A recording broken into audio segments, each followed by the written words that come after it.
لما هتيجي تفهم ان اقوى شخص ربنا سبحانه وتعالى خلقه صاحب صلابة نفسية في الكون كله، هو مين؟ هو سيدنا النبي عليه الصلاة والسلام. صلى الله عليه وسلم. تشوف سيدنا النبي عليه الصلاة والسلام وهو بيرتجف بين ايدين ربنا سبحانه وتعالى ازاي، وكأن النبي بيوصل رسالة للأمة كلها وللبشرية كلها. مهما كانت صلابتك النفسية ومهما كانت علاقاتك وقوتك ومعارفك في الدنيا، انت مالكش غير ربنا سبحانه وتعالى. شوف اقوى واحد ربنا خلقه في الكون كله سيدنا النبي، يقول ايه بقى في الدعاء؟ يقول يا حي يا قيوم.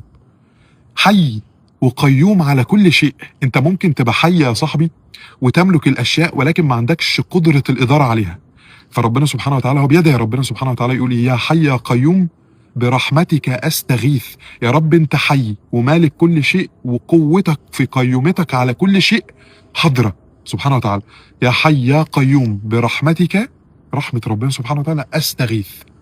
اعمل ايه بقى؟ اصلح لي شأني كله. احيانا يا صاحبي الواحد بيظن من كتر الاداره والعلم والكورسات والورش والمفاهيم اللي خدها في الحياه ان هو عنده اداره على حياته، فمتمكن وصاحب خبره على حياته وحياه الاخرين. سيدنا النبي ارجح العقول يقول له كده، يقول له يا حي يا قيوم برحمتك استغيث. اعمل ايه بقى؟ اصلح لي شأني كله. يا رب انا لا فاهم حاجه ولا شايف حاجه ولا عندي خبره في حاجه ولا املك شيء. وربنا سبحانه وتعالى يعلم سيدنا النبي أن ليس لك من الأمر شيء. دنيا آخرة فوق تحت لا تملك من الدنيا شيء، ولا في قدرتك شيء، ولا بقوتك ولا بمعرفتك ولا بعلاقاتك ولا بخبرتك ولا بأي حاجة. أصلح لي شأني كله، لأنك يا رب لو لم تصلح شأني هضيع.